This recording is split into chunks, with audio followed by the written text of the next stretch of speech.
Adu visi misi para calon kepala daerah kini kian gencar.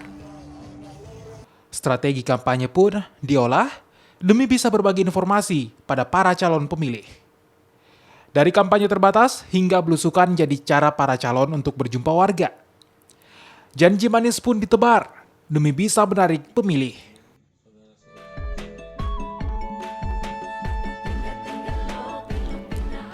Di tengah pandemi, kampanye akbar tidak bisa digelar. Alhasil, media sosial pun jadi pilihan alternatif.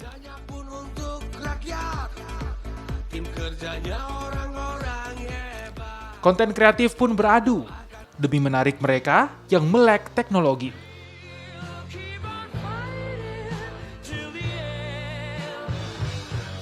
Adu kreatif memang jadi tuntutan kala pasangan calon menggunakan platform media sosial. Apalagi target pemilih di setiap media sosial memiliki karakter berbeda. Tantangan pun datang kala berkampanye ala milenial. Menurut saya, kalau menggunakan kampanye, menggunakan media sosial sebagai alat kampanye selama pandemi COVID-19, tentu harus lebih kreatif ya.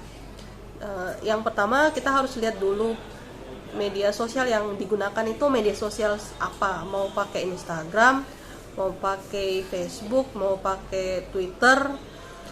Nah, tentu dengan tiga platform ini saja cara mengemas kontennya akan berbeda. Selain itu, kita juga harus jaga jangan sampai tiga platform media ini mengganggu orang lain. Misalnya sering tag nama-nama orang yang ya belum tentu mereka senang dengan apa yang diposting oleh kandidat. Perubahan pola kampanye di tengah pandemi memang jadi keharusan. Namun tetap saja, kampanye yang santun tetap dikedepankan. Berita bohong hingga ujaran kebencian tak patut diberitakan. Karena kampanye adalah ajang berbagi informasi visi misi, bukan ajang saling memaki.